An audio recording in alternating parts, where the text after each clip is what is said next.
नमस्कार, मैं संदीप तिवारी। एक बार मैं फिर से आप सभी के सामने अपनी गणित की किताब के ही सवालों की प्रैक्टिस लेकर के आपके सामने हूं। आगे की जितनी भी प्रतियोगी परीक्षाएं हैं जिनकी आप प्रिपरेशन कर रहे हैं, जो आपको आगे फेस करना है, मैंने उन सभी एग्जाम्स को टारगेट किया है और एक ठीक ठाक सवालों का कॉम्बिनेशन अपनी गणित की किताब के स्क्रीनशॉट के माध्यम से मैं आपके सामने लेकर आ रहा हूं। ये आपकी डिमांड रही है और ये मेरा प्रयास भी अलग एक आपके सामने है, जिससे कि आपकी तैयारी अच्छी हो सके, मजबूत हो सके।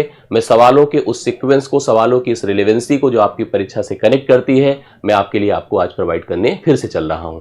लगातार यह पैटर्न, यह श्रृंखला आप देख रहे हैं और इसको अप्रिशिएट भी कर रहे हैं। मैं चाहूंगा कि अगर आपको यह श्रृंखला अच्छी लगती है तो आप अपने सुझाव कमेंट्स जरूर दिया करें, वीडियो को लाइक और शेयर भी जरूर किया करें, और साथ साथ हमेशा के लिए इनकी पीडीएफ को प्राप्त करने के लिए, इनके वीडियोस को प्राप्त करने के लिए डिस्क्रिप्शन में दिए गए टेलीग्राम ग्रुप को भी जरूर ज्वाइन कर लें। आपसे हमारा यह जो प्यार है, जो स्नेह है, जो बना रहेगा, तो जाहिर सी बात है हम आगे और अच्छा बेहतर आपके लिए कर सकेंगे और आप भी हमसे कुछ ना कुछ अच्छा अचीव कर सकेंगे। आइए मैं उन एग्जाम्स को थोड़ा सा टारगेट करता हूं जो यूपीएसआई है, यूपीपी है, सीडीएस है, रेलवे ग्रुप डी है, एआरपीएफ कांस्टेबल का एग्जाम देखिए डेट आ चुकी है, एनटीपीसी की बात करें, बीपीएससी की बात करें, super TET, UP TET, D triple S B, C TET, ICAR technician, तमाम तरह की उन परीक्षाएं जो कि आप लोग आगे फेस करने वाले हैं, जिनकी परीक्षाएं आपको फेस मिलने वाली, उन सभी के सवालों को लेकर के मैं आपके सामने हूं।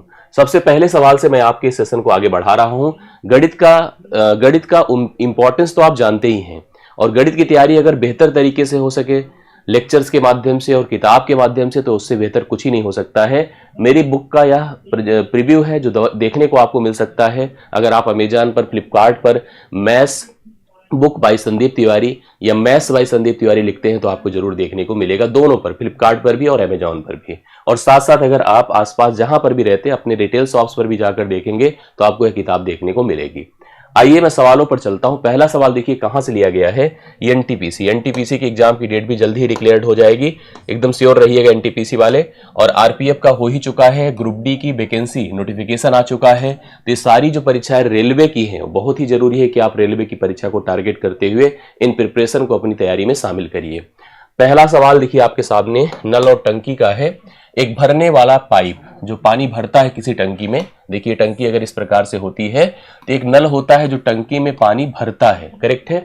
4 घंटे में उस पूरी टंकी को भर सकता है। अगर उसको पूरा ओपन कर दिया जाए किसी ब्लैंक टंकी में, खाली टंकी में, तो वह 4 घंटे में उस टंकी को पूरी तरह से भर देगा। और एक खाली करने वाला भी पाइप है जो नीचे कहीं रहता है तली में, और इससे पानी निकलता है। इसकी स्थिति एक 6 घंटे में पूरी टंकी को खाली कर सकता है। अगर पूरी टंकी भरी पड़ी है तो 6 घंटे में खाली कर सकता है। ये 4 घंटे में भरने के लिए एकदम कमिटेड है कि 4 घंटे में हम भर देंगे, या 6 घंटे में खाली करने के लिए पूरी तरह से एकदम अग्रेसिव है कि अगर भरी टंकी आप हमें दे दो तो हम 6 घंटे में पूरी टंकी को खाली भी कर देंगे। गलती से दोनों पाइप खुल जाते हैं, कितने घंटे में टंकी आधी भरी होगी ये ज्ञात करना है, पूरी की बात नहीं कर रहा हूं। एक बात आप ध्यान दीजिएगा, 2 प्रकार की नलें हैं, 2 नेचर की नलें हैं। एक का नाम ए है जो टंकी को भरने का काम करती है, 4 घंटे में भर देती है, ये हमने लिख दिया टाइम, करेक्ट है। ये भरने का काम करती है इसलिए मैंने इसको पॉजिटिव प्रेजेंट किया। जबकि दूसरी नल है बी जो 6 घंटे में टंकी को खाली करने का काम करती है, या 6 घंटे लगाती है, इसलिए हमने इसको नेगेटिव से प्रेजेंट किया। मैं आपकी जानकारी के लिए बता दूं, अगर 2 नलें अलग अलग विपरीत नेचर की लगी हुई हैं किसी खाली टंकी में और भरना हम लोग टारगेट रख रहे हैं, तो जो भरने वाली नल है वह कम समय ले रही है, खाली करने वाली नल है वो ज्यादा समय ले रही है। इसका मतलब भरने वाली तेज है। अगर हम किसी काम को जल्दी करते हैं तो हम तेज है, अगर कोई स्लो करता है, देरी से करता है तो स्लो है। तो भरने वाले की क्षमता क्योंकि ज्यादा है, खाली करने वाले की क्षमता कम है, इसलिए टंकी भर तो जाएगी बट समय लगेगा। अगर यही रिवर्स होता कि भरती है 6 घंटे में और खाली करती 4 घंटे में, तो टंकी जीवन में कभी भर ना पाती, उधर वो पानी डालती, इधर पानी पूरा निकल जाता। अब ऐसे में हम लोग एक क्षमता मानते हैं, टंकी की कैपेसिटी मानते हैं, टोटल कैपेसिटी, टोटल पूरी क्षमता मान लिया। जो 4 और 6 दोनों से कटे ऐसी संख्या होगी 12, तो 12 लीटर की हमने टंकी मान लिया, 12 लीटर की टंकी मान लिया। अगर 12 लीटर की टंकी या 4 घंटे में जो खाली टंकी है भर देगी, तो प्रति घंटे 3 लीटर पानी डालती थी, 3 लीटर पानी डालती थी। जबकि इसकी बात किया जाए तो 6 घंटे में खाली करने की पूरी बात कर रही है, तो 6 घंटे में अगर खाली करेगी तो प्रति घंटे 2 लीटर पानी निकालेगी। 3 पड़ रहा है, 2 निकल रहा है, मतलब जैसे ऐसे टंकी थी, 3 पड़ा, 1 पड़ा, 2 पड़ा, 3 पड़ा, और 2 धड़ाम से नीचे गिर गया, तो 1 घंटे में केवल 1 लीटर पानी ठहरेगा। अगर दोनों मिल गए तो दोनों ए और बी जैसे ही मिलेंगे, 1 घंटे में केवल 3 से 2 निकल करके 1 लीटर पानी ठहरेगा, रुकेगा। अब 1 लीटर पानी रुकेगा, और टंकी को जरूरत कितने लीटर की है? टंकी को 12 लीटर की आवश्यकता है। अगर पूरी टंकी को भरवाना है तो 12 घंटे लगाइएगा तो टंकी पूरी तरह से भर जाएगी। क्योंकि हमें पूरी टंकी नहीं भरवानी है, हमें तो आधी टंकी भरवानी है। तो अगर हम पूरी टंकी को 12 घंटे में भर सकते हैं तो आधी टंकी को हमको भरना है तो केवल 6 घंटे का वक्त लगेगा और 6 घंटे में टंकी पूरी तरह से भर जाएगी। ऑप्शन नंबर 20 सवाल का उत्तर है। ये एनटीपीसी 2021 लेटेस्ट परीक्षा में पूछा गया सवाल है, अपनी किताब की स्क्रीनशॉट को लिया गया है। मेरे ख्याल से आपको समझ में आया होगा, एक बार जरूर कंफर्म कर देना और अगले सवाल पर मेरे साथ बढ़ चलिएगा।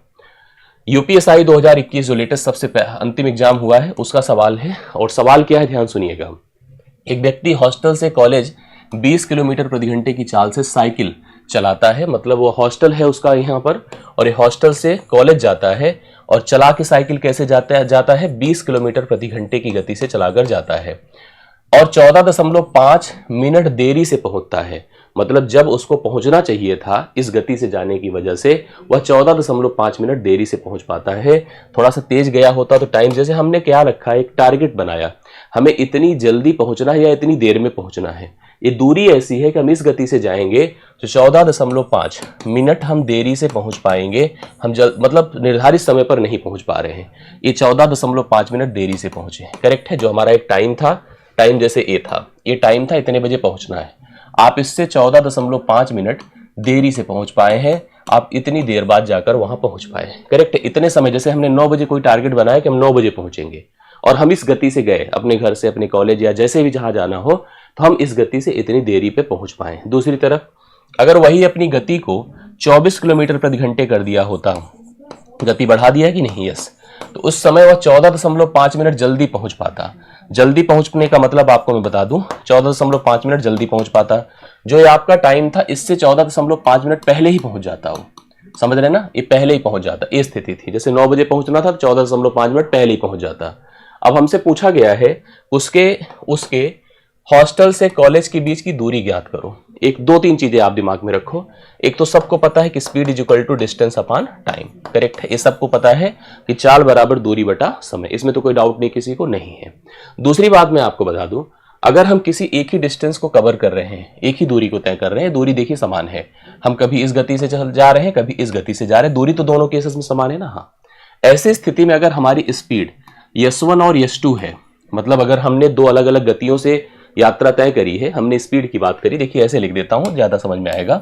अगर हमारी स्पीड मतलब चाल, अगर हमारी स्पीड A अनुपात B के अनुपात में है, ठीक है, A अनुपात B के अनुपात में है, इस अनुपात में है, तो हमारे द्वारा वहां तक पहुंचने में लगे समयों का अनुपात B अनुपात A हो जाएगा। याद रखना इस बात को कि चाल और समय एक दूसरे के व्युत्क्रमानुपाती होते हैं। ठीक है, चाल समय के व्युत्क्रमानुपाती होता है। चाल आप बढ़ाओगे समय कम लगेगा और चाल घटाओगे तो समय ज्यादा लगेगा। यहां पर वह दो चालों से चलता है, पहली चाल थी 20 और दूसरी चाल थी 24। करेक्ट है। इस प्रकार से अगर चालों की बात किया जाए तो चाल देखिए क्या बन गई, चाल बताइए, 4 पंचे 20 होता है, 4 छंगे 24, एक 5 और 6 के अनुपात में चाल हो गई। करेक्ट है, यहां चाल कम है, यहां चाल ज्यादा है।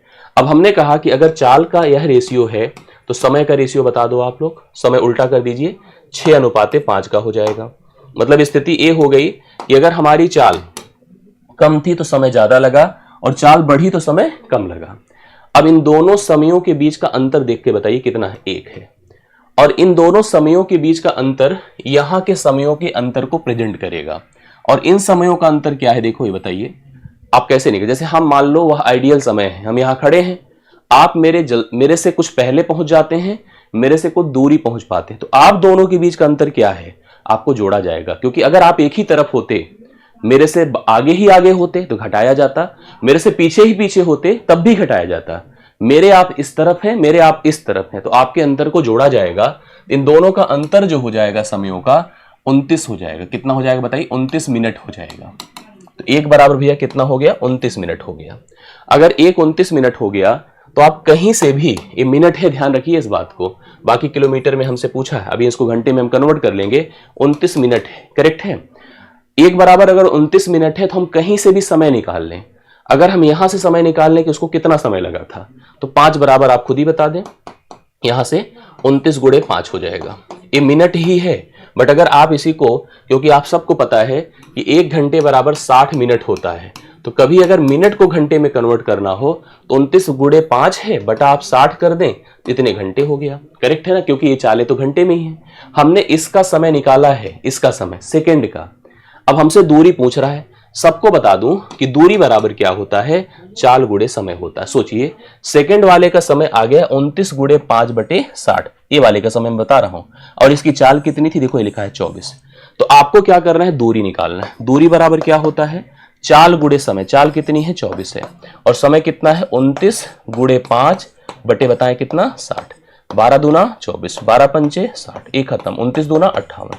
58 किलोमीटर की दूरी है उसके घर, उसके हॉस्टल से कॉलेज की। अगर आप 6 का मान निकालते, मतलब ये समय निकालते, तो आपको इस चाल से मल्टीप्लाई करना होता, तब जाकर दूरी ज्ञात होती। इस हिसाब से डी ऑप्शन इसका राइट सोल्यूशन है। आई होप आप सबको एकदम प्रॉपर क्लियर हो गया होगा, एक कॉन्सेप्ट भी समझ में आया होगा, और नोट कर लीजिएगा ऐसे सवालों की प्रैक्टिस आपको आगे अपनी तैयारियों में शामिल करनी है। इसके कॉन्सेप्ट भी अच्छे से आपको पढ़ना है।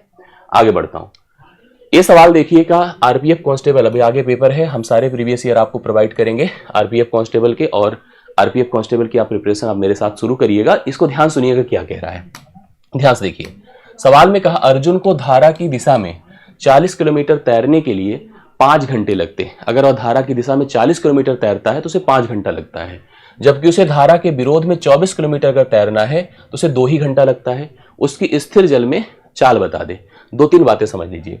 अगर किसी की शांत जल में चाल, सुनिएगा, शांत जल में चाल यक्स है, किसी भी व्यक्ति की, किसी भी तैराक की, किसी भी नाव की शांत जल में चाल यक्स है, और धारा की चाल अगर वाई है, जो पानी है उसके अंदर का मोमेंट वाई है, शांत जल में चाल यक्स है, धारा की चाल वाई है, तो ऐसे में अगर हमसे कोई कहे, क्या कहे कि ऐसी स्थिति में अगर हमसे कोई कहे कि जैसे हम धारा में, तब अगर पानी एकदम स्टिल है, कोई मूवमेंट नहीं है, और हम नाव लेकर जा रहे हैं या हम तैर रहे हैं, तो मेरी यह चाल है। बट उसी समय पानी के अंदर मोशन है, पानी के अंदर मूवमेंट है। अगर मैं पानी के साथ चलूंगा, अनुदिश चलूंगा, जिसे अंग्रेजी में डाउन स्ट्रीम कहते हैं, हिंदी में अनुकूल चाल कहते हैं। अनुकूल चाल मतलब जिस दिशा में धारा जा रही है उसी दिशा में मैं भी जाऊं, यह हो जाएगा u बराबर x प्लस वाई, मतलब मेरी चाल में धारा की चाल जुड़ जाएगी। और अगर मैं अगेंस्ट चलूंगा, प्रतिकूल चलूंगा, तो प्रतिकूल चाल कितनी होती है पता है, v होती है, और b बराबर x माइनस वाई हो जाएगा।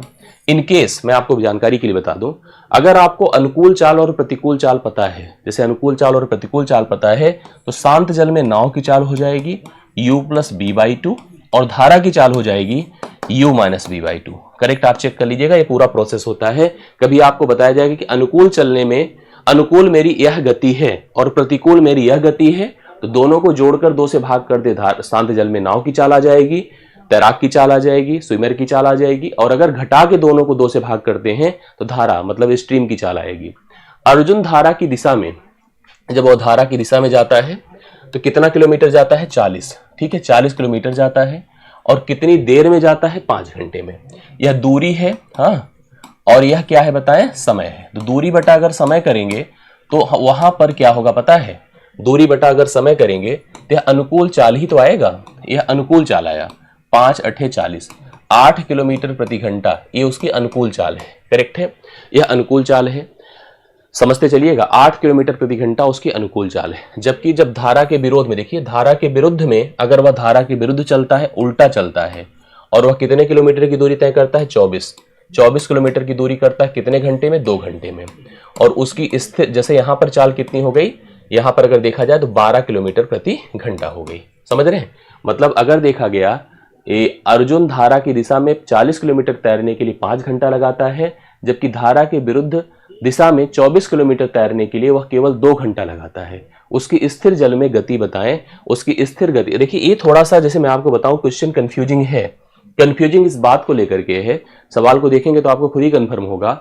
40 किलोमीटर अगर हम चले हैं, मुझे 5 घंटा लगा है, तो अनुकूल चाल मेरी 8 आ गई, जबकि प्रतिकूल चाल 24 को अगर हम 2 से भाग कर रहे हैं तो 12। तो क्या ऐसा हो सकता है कि प्रतिकूल चाल आपकी जो है 12 किलोमीटर होगी और अनुकूल चाल आपकी कम होगी? संभव नहीं है सवाल, क्योंकि या तो ऐसे होता कि यहां पर 2 की बजाय कोई डेटा दूसरा लिखा होता, लेकिन उत्तर करेंगे तो उत्तर मिल जाएगा। क्यों मिल जाएगा मैं बता रहा हूं। देखिए ध्यान से, उत्तर इसलिए मिल जाएगा क्योंकि ये या तो फिर प्रतिकूल होता, ऊपर वाला जो कौन से, आप लोग खुद ही इसको समझोगे तो समझ में आएगा, ऊपर वाला या तो प्रतिकूल होता, नीचे वाला अनुकूल होता, तो मैनेजेबल था, तो सही था। लेकिन उत्तर इसलिए आ जाएगा क्योंकि हमको अनुकूल चाल अगर मान लो यू पता चल गई है, जो कि क्वेश्चन के हिसाब से 8 है, और प्रतिकूल चाल बी है जो कि 12 है। हालांकि संभव नहीं है, मैं फिर आपसे कह रहा हूं, ये पॉसिबल ही नहीं कि अनुकूल चाल ज्यादा कम हो या प्रतिकूल चाल ज्यादा हो। हम इसलिए शांत जल में नाव की चाल निकाल सकते हैं क्योंकि देखिए लिखा है u प्लस बी बाई 2 अर्थात 8 प्लस 12/2। हम लगा कर आएंगे उत्तर 10 किलोमीटर प्रति घंटा, जो कि एकदम सही है। लेकिन इस सवाल की वर्डिंग गलत है, सवाल गलत दिया है, सवाल की प्रोसेस सही नहीं है। सवाल में इस वर्डिंग को कंफ्यूजन में रखा है, इसको उल्टा करना चाहिए, उसको उल्टा मतलब उसको उधर इसको इधर करता तो सवाल आपका सही आ जाता। अनुकूल चाल आता 12 और प्रतिकूल 8 आता तो सही था, लेकिन इसने उल्टा उसको लिख दिया। फिलहाल हम लोगों ने 10 लगा दिया आपके कहने से। आप लोग इसको समझ करके हमें इस पर अपना रिस्पॉन्स जरूर देना। जरूरी है इस तरह के डिस्कशंस रखे जाएं और समझा जाए। आपको अगर चाल दूरी समय का कॉन्सेप्ट कन्फर्म है तो ये चीजें आपको समझ में आई होगी। ठीक है, चलिए अगले सवाल पर आते हैं। अगला सवाल देखिएगा, ये आपका सीटेट जो टीचिंग वाले हैं जूनियर, मतलब एक स्तरीय एग्जाम होता है सीटेट जूनियर, मतलब ऐसे नहीं होता, उसका जो ओ वाला सेगमेंट है जो कि मैथ्स का हिस्सा होता है, जो प्रॉपर आपका न्यूमेरिकल हिस्सा होता है, वो आसान पेपर पैटर्न नहीं होता है, समझ लीजिएगा। सवाल क्या है, पढ़ो। निम्न में कौन सा कथन सत्य है? यदि ए एक धनात्मक पूर्णांक है, धनात्मक पूर्णांक समझ रहे हैं ना, धनात्मक पूर्णांक का मतलब देखिए 0 है, 1 है, 2 है, 3 1 ऐसे बढ़ते जाइए, -1 -2 इस प्रकार से इधर बढ़ते। जो 0 के बाद का पूर्णांक है जिसमें 1 से शुरू होगा, 1 से लेकर चाहे जो नंबर आप गिनती का गिन लीजिए, वो सब पॉजिटिव इंटीजर्स हैं, धनात्मक पूर्णांक है। ध्यान सुनिएगा। तो रूट ए एक परिमेय संख्या है, रूट ए एक परिमेय संख्या है। अब इसमें सत्य के लिए पूछ रहा है, रूट ए एक हमेशा परिमेय होगा। जैसे आप कोई भी, जैसे हमारे मतलब धनात्मक पूर्णांक का सेंस क्या हो गया, आई प्लस हो गया, और आई प्लस का मतलब आप देख रहे हैं कि 1 है, 2 है, 3 है, 4 है, से सवाल। तो आपने रूट 1 किया, रूट 2 किया, रूट 3 किया। मैं आप बता दो, एक तो चलो ठीक है एक परिमेय है, बट रूट 2 एक अपरिमेय है, हम लोग इसको प्रूव भी कर चुके हैं, जानते भी हैं। परिमेय का मतलब p बटा क्यू के रूप में जिसे लिखा जा सके। अब रूट 2 को तो हम लिख ही नहीं पाएंगे p बटे क्यू के रूप में। इस प्रकार से हम लोग कह दें कि यह नंबर, यह जो स्टेटमेंट है वो गलत है। रूट ए अगर धनात्मक पूर्णांक है तो जरूरी नहीं कि रूट ए, सॉरी ए अगर एक धनात्मक पूर्णांक है तो जरूरी नहीं कि ए और रूट ए आपका एक परिमेय हो। परिमेय भी हो सकता है, अपरिमेय भी हो सकता है। किसी अभाज्य संख्या का वर्गमूल एक परिमेय संख्या नहीं हो सकता है। अभाज्य का मतलब, ध्यान सुनिएगा, अभाज्य का मतलब कौन, जैसे 2 है, 3 है, 5 है, 7 है, 11 है, 13 है, समान एकदम बढ़ते चले जाइए। ऐसे नंबर अभाज्य हैं, ऐसे नंबर अभाज्य हैं जो कि क्या होते हैं बताइए, जो केवल 1 से कटते हैं और खुद से कटते हैं। कोई संख्या अगर अभाज्य है और हमसे कोई कहे कि इसका वर्गमूल ज्ञात करो, तो वर्गमूल ज्ञात करेंगे तो आपको कोई एक पूर्णांक संख्या तो नहीं मिल सकती। अगर वो अभाज्य ही है तो अभाज्य संख्या का वर्गमूल करने से हमेशा एक अपरिमेय ही मिलेगा। परिमेय तो कभी संभव नहीं है, अपरिमेय ही होगा, परिमेय कभी संभव नहीं होगा। हाँ, अगर वह विषम है, जैसे 9 है तो 9 का वर्गमूल करिए तो परिमेय मिलेगा। ठीक है, 25 है, 25 का वर्गमूल करिए तो परिमेय मिलेगा। लेकिन वह परिमेय, अगर वह भाज्य है तभी वह पूर्ण वर्ग हो सकता है। पूर्ण वर्ग 1 हो सकता है, पूर्ण वर्ग 4 हो सकता है, पूर्ण वर्ग 9 हो सकता है, तभी वह परिमेय होगा। तो यह स्टेटमेंट जो लिखा है, किसी अभाज्य संख्या का वर्गमूल एक परिमेय संख्या नहीं हो सकता है, तो यह सही स्टेटमेंट लिखा है। बी ऑप्शन एकदम सही बोल रहा है कि वह कोई अभाज्य संख्या अगर है तो उसका वर्गमूल कैसे एक परिमेय संख्या हो सकता है। तो स्टेटमेंट सही है। बाकी अगला भी देख लीजिए, थोड़ा सा कंफर्म कर लीजिए। कोई धन संख्या नहीं है जिसका इकाई अंक 4 है। कह रहा है कि कोई ऐसी संख्या, घन संख्या बेसिकली, जो क्यूब संख्या होती है, क्यूब संख्या का इकाई अंक 4 हो, ऐसा पॉसिबल नहीं है। अब आप बताओ क्यों नहीं है? 4 क्या नहीं है? 4 का ही वर्ग करिए, घन करिए, 4 चौके 16 चौके 64 आया कि नहीं? मतलब अगर कोई संख्या n है और इसका क्यूब करिए, ठीक है, तो घन संख्या हो गई। अब घन जिस संख्या के अंत में 4 होगा उसका घन करेंगे, क्यूब करेंगे तो उसके अंत में 4 ही तो आएगा। बिल्कुल यह स्टेटमेंट गलत है क्योंकि इसने लिखा है कोई घन संख्या नहीं है जिसका इकाई अंक 4 है। बहुत सारे ऐसे नंबर है जो घन है जिसका इकाई अंक 4 भी है। करेक्ट है। अब इसका मान देखिए क्या लिखा है। जैसे अगर ये लिखा है, इसको पढ़िएगा, ध्यान से देखिएगा। जैसे हमको दिया क्या, ये देखो यहां पर x है, यहां पर q है और यहां पर p है, और इसने लिख दिया कितना, x की पावर p बटा q। तो गलत लिखा है। अगर ये ऐसे लिखता, देखिए क्या, x लिखता, पावर q लिखता और नीचे p लिखता तो सही होता। तो यह भी गलत है, यह भी गलत है, पहला भी गलत है, केवल बी ऑप्शन इसका सही स्टेटमेंट है। तो ऐसे सवाल आपको देखने को मिलते हैं, एग्जाम में भी आपको फोकस करने को मिलते हैं। आप इन पर अपना ध्यान जरूर लगाइए, अच्छे से पढ़िए, समझिए इन सारी चीजों को। ठीक, चलिए अगले सवाल पर। ये ICAR टेक्नीशियन 2022 का सवाल है। ये बहुत शानदार परीक्षा होती है और इस तरह के सवालों पर आपको अपना फोकस बनाना चाहिए। सभी परीक्षाओं के लिए आपको जरूरी है फेस करने को मिलती हैं। कुछ बातें आप जान लीजिए सवाल को हल करते समय। अगर मैं एक से कोई चीज घटाऊं, ठीक है, तो क्या हो जाएगा पता है? उल्टा हो जाएगा। अगर मैं एक में कोई चीज गुणा करूं, ये गुणा है, ठीक है, एक में अगर मैं कोई चीज गुणा करता हूं, ध्यान सुनिएगा, एक में कोई चीज अगर मैं गुणा करता हूं तो उसके ऊपर कोई फर्क नहीं पड़ता, वही रहता है। अगर मैं एक में कोई चीज जोड़ूं तो क्या होता है पता है? ये दोनों जुड़ जाते हैं, a plus B divide by B रह जाता है। अगर मैं एक से कोई चीज घटाऊं तो क्या होता है मैं बता दूं, नीचे से ऊपर घटेगा, b minus A divide by A. इतनी बातें होती हैं, इसको जरूर ध्यान में रखिएगा, जिससे इसका यूज आपको मिले तो कहीं भी आप फेस कर लो। जैसे देखिए ये है 4/5 को पहले 1 से घटाना है, नीचे से करेंगे तो ये जब घटेगा तो यह 5/4 होगा, 5/4 होगा। अब इसको मुझे 3 से घटाना है, 3 माइनस 5/4 है। देखिए स्थिति ये है, यहां से 3 माइनस 5/4 है, कुछ करना नहीं, 4 गुणे 3 12 से 5 निकलेगा, 7/4 हो जाएगा। फिर 1 से घटाना है, 1 से घटाएंगे तो 4/7 आएगा, और 4 घटाना नहीं, भाग करना। फिर 1 से जब घटाना होगा तो 7 से 4 घटेगा तो 3/7 हो जाएगा, 3/7 हो जाएगा। फिर आपको इसको 7.5 से भाग करना है तो आपका 7 ऊपर चला जाएगा, 3 नीचे रह जाएगा। 3 से इसको जब डिवाइड करेंगे 2.5 आएगा, 25 7 175 होता है, 17.5 हो जाएगा। 17.5 को 7.25 में ऐड करिए, 17.5 को अगर मैं 7.25 में ऐड करता हूं तो 5 हुआ, 7 हुआ, 7 7 14 और ये 1 24.75 हो जाएगा, जो पहले ही ऑप्शन में आपको सवाल के रूप में, ऑप्शन के रूप में दिया हुआ है। आशा करता हूं सबको समझ में आया होगा। एक बार ध्यान से इस तरह के सवालों पर भी अपना फोकस बना लें। ये आज के सवाल, अंतिम सवाल यही था आज के सेशन का। आगे के सेशन में फिर से इसी तरह के प्रयास लेकर मैं आपके सामने आऊंगा। अगर आपको लगे सेपरेट हमें किसी एक कोर्स के लिए चाहिए तो कोर्स के भी नाम आप देख सकते हैं। आपको लगे सेपरेट टॉपिक का ही सवाल लेकर चलिए तो उस पर भी आप नाम लिख सकते हैं। और अपने इस तरह के प्रयासों के लिए जो आपको मतलब लगे, आपको जो फीडबैक देना हो, जो सुझाव देना है, वो हमेशा मैं इनवाइट करता हूं, आप जरूर दें। वीडियो अच्छा लगे तो लाइक शेयर जरूर कीजिएगा, अपने फीडबैक जरूर दीजिएगा। डिस्क्रिप्शन में भी टेलीग्राम ग्रुप है और यहाँ पर भी है, आप इसको ज्वाइन जरूर कर लीजिए। कनेक्टिविटी बनी रहे हमारे आपके साथ, अटैचमेंट्स बने रहें, हम आपको PDF दे सके, हम आपको वीडियो की सूचना दे सके, हम आपको अपने संदेश दे सकें। बहुत बहुत धन्यवाद, थैंक यू सो मच। मिलते हैं नेक्स्ट वीडियो में, थैंक यू सो मच।